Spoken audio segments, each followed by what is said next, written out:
ကဲအားလုံးပဲမင်္ဂလာပါဒီဘဲကတော့အကြံကောင်းလုံးလို့နော်ကားရှိမှာအတိုက်ခံပြီးတော့သူပတ်စံရော်ရဖို့ဘာညာကြံနေတာဖြစ်ပါတယ်သူ့ရဲ့အကြံကောင်းလားမကောင်းလားတော့မသိဘူးနော်တစ်ချက်ကြည့်လိုက်တော့သူမေးမှပြောနေတာငါ့ကိုကြောက်ကားနဲ့တိုက်တယ်အေးငါ့ကိုရော်ပေးရမယ်တဲ့9000ရော်ပေးရမယ်တဲ့ဒီမှာမပါလာဘူးတဲ့ကားဆရာပြန်ပြောတဲ့အိမ်မှာလိုက်ယူတဲ့အေးတဲ့သွားမယ်နဲ့ငါတို့နှစ်ယောက်လိုက်ခဲ့မယ်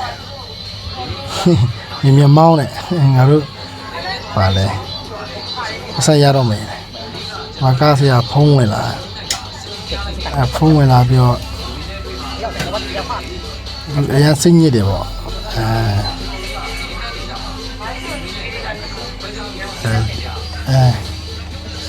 ကားဆရာစိတ်မကောင်းဘူးလေ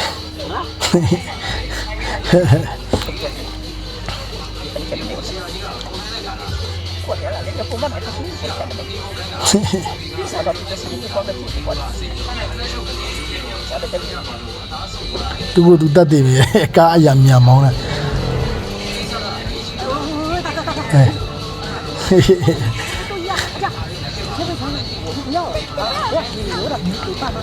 သူပစံမရှိတော့လို့တဲ့သူလှုပ်ပြုတ်လာပြီဆိုတော့အကြောင်းပြောပြတယ်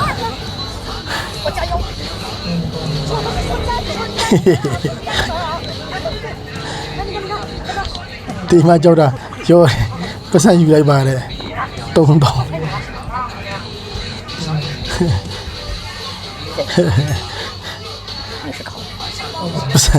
တ်စံပေးလိုက်ပတ်စံတော့ပတ်စံရော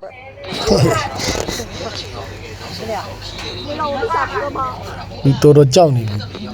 ကြံကြီးတဲ့ကောင်ဟမ်တော်ကြောက်နေဒါပေမဲ့သူ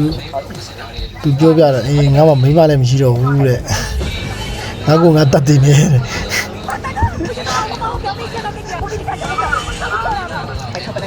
ရေဘုံစဘာသူတတ်တယ်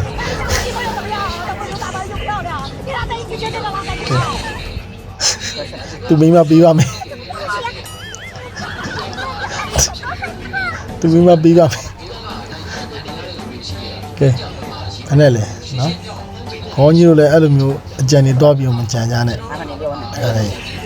ရှိတဲ့ပတ်စံမြေမိမပါထည့်ပေးလိုက်ရပါနော်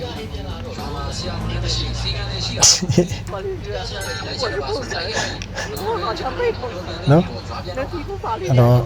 အကြံကောင်းမစီရလေးမကြံကြနဲ့လို့အကြံပေးကြပါတယ်